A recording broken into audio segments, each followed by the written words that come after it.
กับ มีแต่สำนัก กับ เนาะ เกลือมีแต่ซ้ำนี่แล้วก็ยังน้อยเดียว เออ เบิ้งเล็กปีงน้องทุกคนนี่ โอ้ หมุนหมดแล้ว หมุนหมดแล้วทุกคน เอาธงขนมแล้วก็ บ่มีสไลด์เด้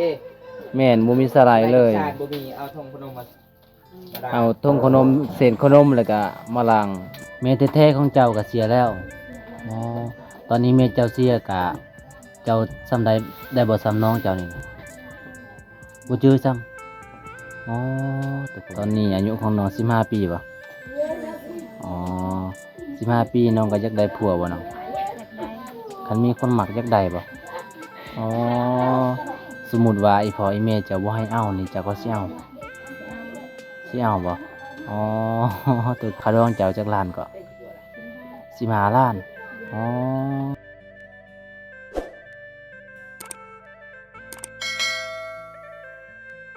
บ่น้องอ้ายถามเด้อ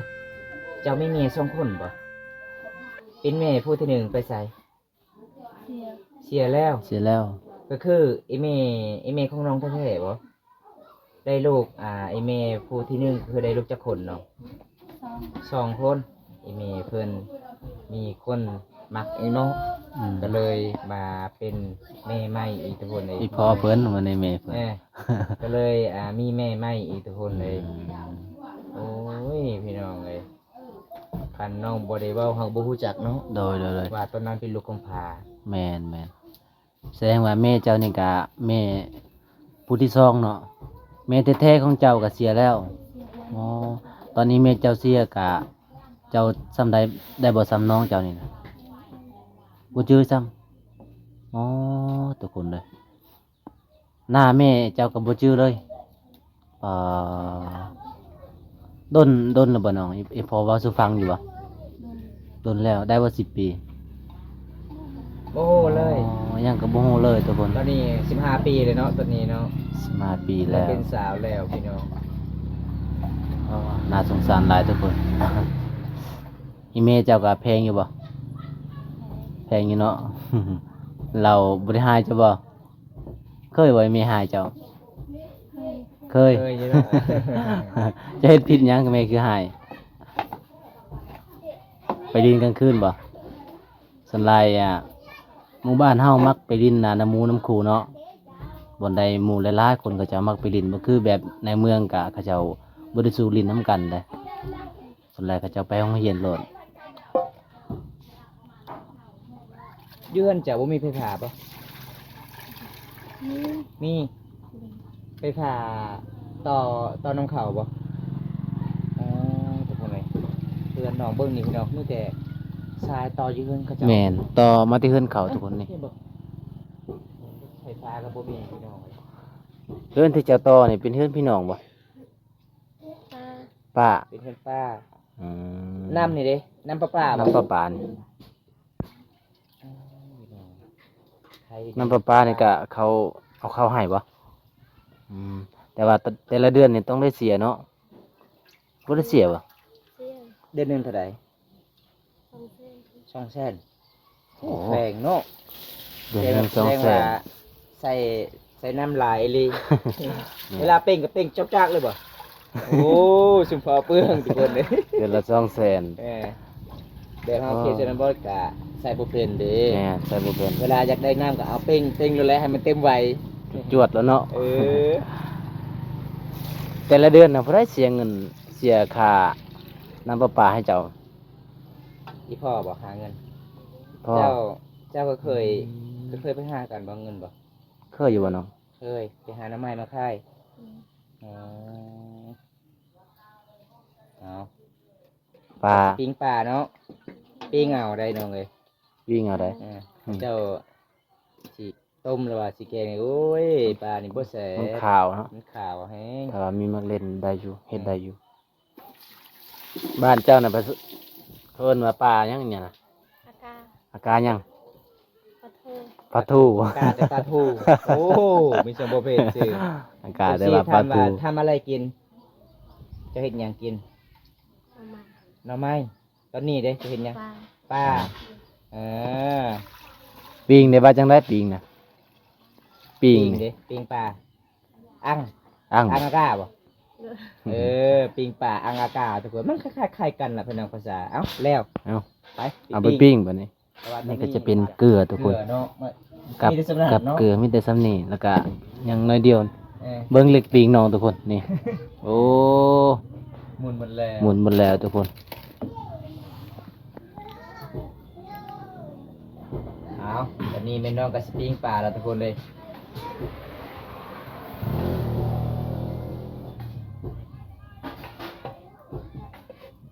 หาแนวมัดอีกบัดนี้เนาะ ผมมีน้ำมันเอง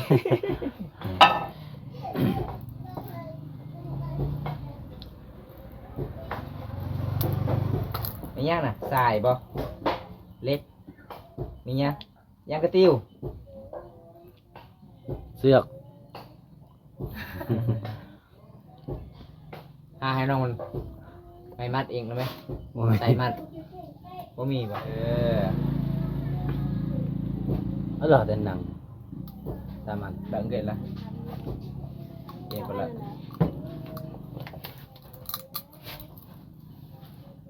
ซื้อเตาอีกแต่ตอนนี้เตาก็สิใช้งานบ่ได้แล้วทุกคน บ่ฮ้อนบ่จะอยู่น่ะ กดเอาเนาะ อ่อนก็ ถ้าบ่ เอา หักก็ ทุก อยู่ คน ได้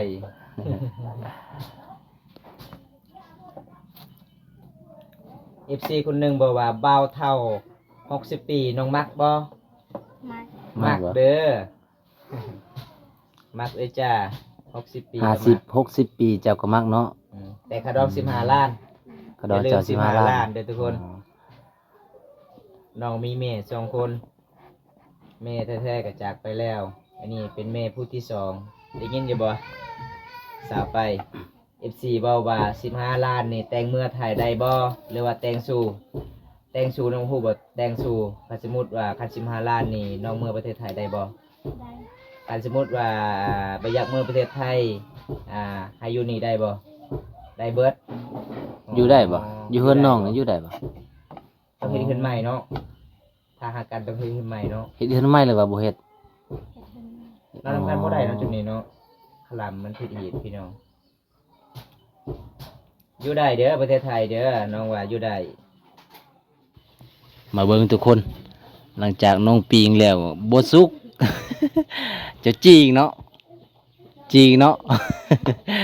มันบ่สุกก็เลยจีเอาทุกคน นี่ โอ้ยเพราะว่าในเฮือนน้องมันบ่เขาเจ้าบ่เฮ็ดแบบ คือในเฮือนคนอื่นนะเฮือนน้องก็ใส่เตา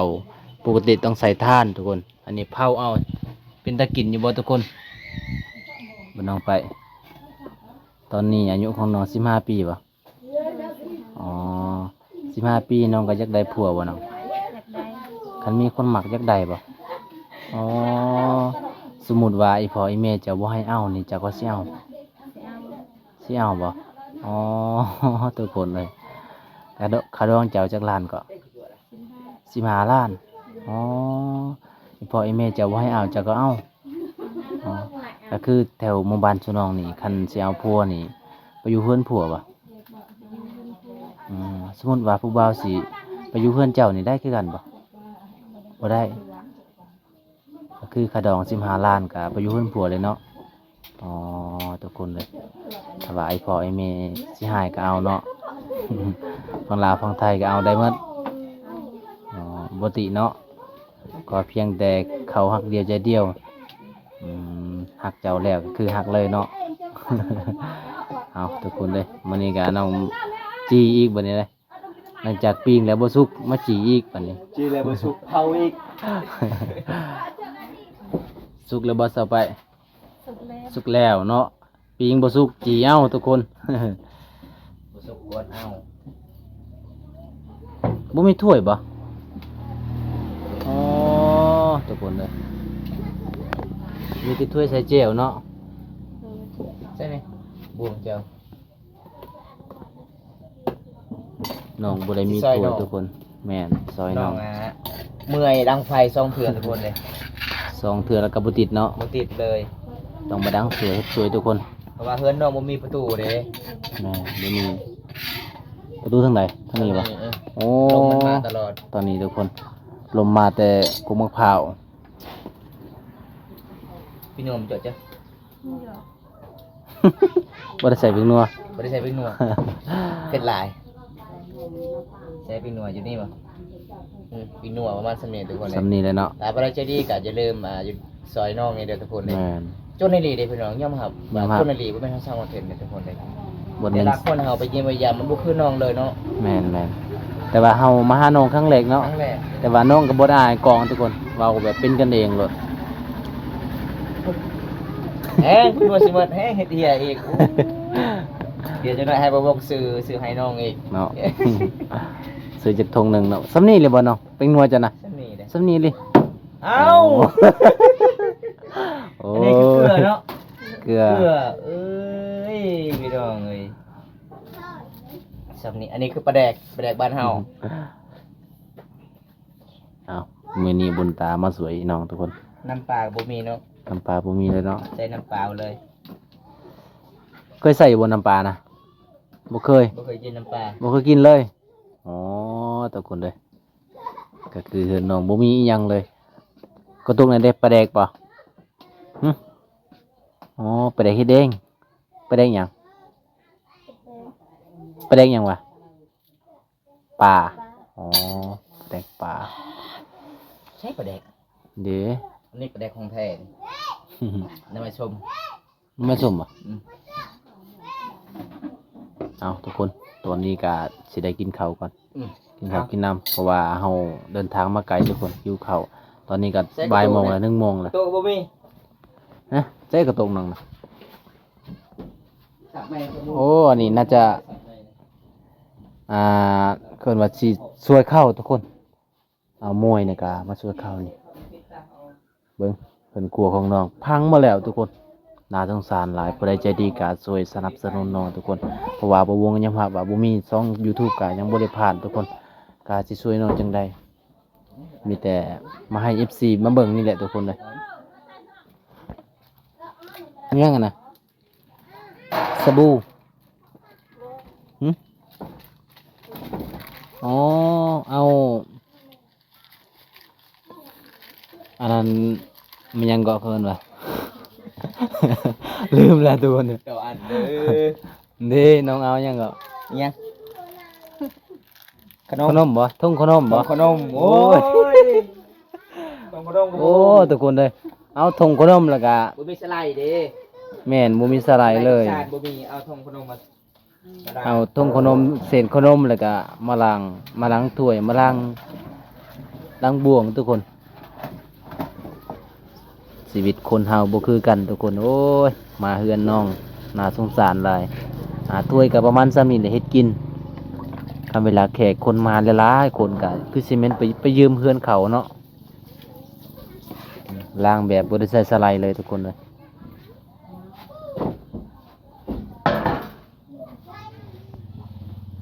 มากินข้าวน้ำกันFC เนี่ยกินข้าวน้ำกันเด้อ มากินข้าวด้วยกัน นี่ กินข้าวไปว่าจังไดจะโดย จะโดยบ่ จะโดย จะโดยกำเจ้า เจรกากา จะโดยกากา ป่า อากาคือป่าเนาะบ้านเฮาเนาะ เท่ากับป่า เอาพี่น้องเอ้ยมาเยี่ยมมายามสาวลาวมื้อนี้ครั้งแรกเลยน้องยอพาข้าวสู่กินพี่น้องมีอาหารป่าเด้อันนี้ปลาทะเลเด้บ้านเฮาบ่มีทะเลแต่มีได้กินปลาทะเลเนาะเอากินก่อนเจ้าของกินก่อนส่วนแขกกินตำลังเด้ เคยกินบ่ปลาทูนี่นะ คือ เคยอยู่ อ๋อคิดว่าบ่เคยแซ่บบ่แซ่บก็น้องเอื้อบเองได้ อืมแซ่บปลาทูหรือว่าแซ่บหน่อไม้ เจ็บปลาทู แซ่บปลาทู แซ่บปลาทูน้องว่าทุกคนเลยน้องก็ส่วนแต่ละมื้อก็กินแต่หน่อไม้ตลอดเลย มามื้อนี้ได้กินปลาทูอีกเอาแซ่บๆพี่น้องแซ่บนํกัน สบายดีสบาย ไป ตอนนี้น้องสิไปใส่ ไปตลาด ไปตลาด โอ้มีตลาดบ่อยู่บ้านเจ้านี่ นี้ มีเนาะ มีที่ห้า ตลาดใหญ่บ่คำว่าตลาดมันใหญ่เด้น้อง น้อย น้อย อ๋อคันน้อยก็เอิ้นว่าห้านคันว่าตลาดก็คือใหญ่เลยปลาเส้นทางทุกคนก็ทางดีอยู่นะอยู่ในเทศบาลของบ้านชาวไปบ้านพุ่นวังมีป่ะอ๋อ เอาทุกคนมาเบิ่งบรรยากาศอยู่ในหมู่บ้านของน้องคักทุกคน สบายดีผู้สาว นี่โอ้มาเรียนใหม่ทุกคน ไปตลาดอยู่เฮือนใดหมู่เจ้านะอยู่ไส จะใส่เฮือนหมู่เจ้า อยู่นี่ นี่บ่ เอาเอา เฮือนตูมนี่บ่ นี่เดี๋ยวนี้ ทางนี้ เออเฮือนยังบ่ทันได้แล้วนี่บ่ โดย โอ้ทุกคนเลย เห็นบ่ อันนี้ก็คือเฮือนหมู่ของสาวไปที่ยูทูบเบอร์ลาวเบาเตียงที่มาซอยสุดก่อนพี่น้องยังบ่ทันได้แล้วเฮือนน้องพี่น้อง ตัว เอ้ย นี้บ่ แม่นเนาะแม่นบ่ แม่น ทีมงานเบาเตียงเนาะมาซอยเนาะ โอ้แต่ว่ายังบ่แล้ว ค เนาะ ณะสี่อันนั้นก็ยังบ่ทันได้แล้วทุกคนเลยแต่เป็นน่าสงสารลูกอยู่น้องเป็นผ้าแผกบ่หมู่เจ้านะ ท่าแฝดบ่ เป็นลูกกำพร้าบ่น้อง โดย โอ้น้องก็เป็นลูกกำพ หา ร้า ก็ฮู้เลยทุกคน เจ้าก็ไปนอนน้ำกัน หาก็ฮู้ว่ามีเบาเตียงเบาหยังมาช่วยน้องนะนี่หลังคานี่เลยทุกคน หมู่ของน้องนี่อายบ่ นี่ก็ไม่เหงา นี่ โดย โอ้เฮือนหลังนี้เนาะ นี่ โอ้ทุกคนเลยนี่เป็นเสน่ห์ล่ะพี่น้องอันนี้ก็คือทีมงานเบาเตียงที่มาซอยหมู่ของน้องเด้ตอนนั้นพี่น้องเลยมีแต่ช่างสี่แล้วก็หลังจากนั้นก็บ่แล้วเลยเนาะบ่มีไผมาซอยเลยบ่หมู่เจ้าบ่มีเลยโอ้ บ่แล้วบ่มี บ่ เจ้าก็บ่ได้ซื้อฝากระเตะเนาะ แม่มีแต่ผ้าบัดมันก็สิเปื่อยมันแล้วเด้ แม่นโอ้ สงสารหลายเลยพี่น้อง ทางได้หานน่ะ ทางใดสิว่าตลาดนะ ตลาด ฮะทางนี้ โดย นี่บ่ เอ้า อ๋อเขาคิดว่าทางนั้นทุกคน อันนี้คือตลาด แถวชนบทเขาเอิ้นว่าตลาด แต่ว่าคนในเมืองเขาจะเอาบ่เอิ้นตลาดเขาจะเอิ้นห้านน่ะ โอ้นี่ละตลาดบ่ดอง ตลาดซีเรียนเกียรติศิลปวัฒน์ แม่น เป็นยังเนาะแม่เฒ่าปิ้งไก่บ่ ปิ้งไก่ โอ้ขายปิ้งเท่าใดเนาะแม่เฒ่า เป็นพัด 10,000เก็บ 10,000 โอ้ย ปิ้งไก่ยังนี่นะปิ้งไก่ซิโนบ่ ปิ้งไก่พูนมังมี ปิ้งไก่พุ่นมึงมีเนาะ โอ้หมู่บ้านเจ้าก็มีบ่อน มี ขาย น้ำ ของ เสือไป กิ แม่ น เฒ่า เนาะ ขายบ่น้ำสะอาด นี่ เออไปเอาซะไป ไปเอานี่ ไปเอาเนี่ยตุกหนึง เอาตุ้งนึง แล้วก็เกลือไปนัวขายบ่แม่เฒ่า มัน ขายหมดเนาะ เบิดแล้ว ยัง ยังเออมันเลยคือแบบเบิดแล้ว เอาเอา อ๋ออันนี้คืออาหารที่ปีงแล้วนี่ทุกคนนี่ เอามันคือผู้สาว นี่ละคือเอิ้นว่าตลาดสาวไปเอิ้นว่าตลาดเกียรติชนบทกับ มีหลากหลายเลยทุกคน ผู้ใดมาบ้านพุ่นบ่มีก็สนับสนุนอีเมลเพิ่นนี่เฮ็ดทุกเช้าบ่ทุกมื้อบ่ กูมือ อืมขายดีอยู่บ่ ดีกับใครไปซื้ออยู่มือ อ๋อคันดีก็ขายเนาะคันหมดก็ไปซื้ออยู่เมือง แม่เฒ่าบ่มีลูกไผ่บ่มาซอยบ่แม่เฒ่า นี่มาลายเวียกลายงาน อ๋อไปคุกข้าวให้แล้ว อืม โอ้ทุกคนเลย อันนี้คือผัวบ่ เอาค่อย โอ้ซอยกันเนาะแม่เฒ่าเนาะอืมเวลาพี่น้องเกียรติชนบทเฮาหาเงินหาคำต้อง ไป ให้ ที่คอน ลูกไผ่4คน โอ้ วันหนึงอย่างไรเอาเมีย เออ ลูกชายล่า ลูกชายลา ลูกชายล่า บ้านเฮาเนาะ กันเอา อืม อย่างโชด ยังโสด ลูกสาวอีเมบ่มี ลูก บ่ สาวบ่มีบ่ลูกสาวบ่ ลูกชาวมดเอาผัว โอ้ อ๋อ แสดงว่าบ้อมตามมาบ่ทันแล้ว เอาอีแม่ก็สู้ชีวิตทุกคนเลยเคสนบทบ้านเฮาพี่น้องหาเงินหาค ใช่ปีหนัวจ้ะนะ ไปนัว ำอีกนัว บนใด ไม่ยืมเหมือนไปนัว หึ ก็พูดไปได้แล้วเลย พืช นี่แล้วนี่เขาก็เก็บ ใช่ เยอะไหมเถอะ เอ อ๋อ นี่เป็งนัวเนาะใส่เกล็ดข้างใน เอา อ๋อ เอาไปนัวบัดนี้เสือให้น้อง อืม น้อง เกลือเด้ ไปนัว นี่เกลือ เอาเกลือภาษาบ้านเจอว่าจังไดสาวไปเกลือ บ่อย บ่อยคันบ่อยนี่ผู้ชายเด้ เอาเลือกไปเลย โอ้ยพี่น้องไอ้มาครั้งแรกกะน้องกะน่าสงสารน้องหลาย แม่นเฮากะบ่วงเบาบนตากับบ่มี เอา ทุ มาก ค เลย น เอาทงใหญ่เลย บ่มีคือกันแต่ว่า เออ มีสำใดก็ให้สำนั้นทุกคน แม่นเอาอันนี้ประมาณจักเดือนน้องกินนี่นะ จักเดือน โอ้โห โอ้ บ่ฮู้ เข้าไป2 เดือน บ่ฮอดข่อยเห็นเฮือนเจ้าโอ้ยใส่แต่แกะกับน้อยๆโอ้ บ่ฮอด2 เดือน แสดงว่าน้องกินส้มหลายบ่ กินมื้อละทงบ่ เอาเป๊ปซี่ตุกใหญ่ มีบ่ ถึงโตแล้วเบิ่งมาบ่ เอามาตัวเย็นตัวเย็น โอ้โตใช่ไหม อืม โตเย็นแล้วเบิ่ง ถ้าได้นี่เกลือนี่แม่ 70 70,000อ๋อ70,000อันนี้เป็นนัวนี่เด้ 2,000 เจ้าเฮา สัก6,000 2,000นี่แม่เฒ่ากำไรคนหนึง เป็นทาง เป๊ป กำ ซี่ ไร บ่ คนหนึงมีบ่เป๊ปซี่สีดำ ดำนี่ เอาหาเป๊ปซี่ นี่มันไปยังไงแบบมันเพิ่นน้ำตึกก็ มันเจาะเย็นบ่ ในเหือนของอีแม่เพิ่นโอ้หลากหลายเลยทุกคน นี่บ่ว่าจะเป็นเกิบนิดหน่อยก็มาขาย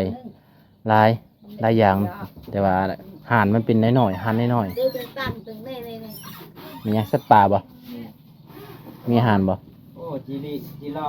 จิรอ จีล่อ เห็นบ่นี่เป็นสีเอาไว้ตัวนี้ บ่เอาไปเลย ไปเลย แม่เราอีก ให้ไม่เล่า เอาไปเลยเนาะ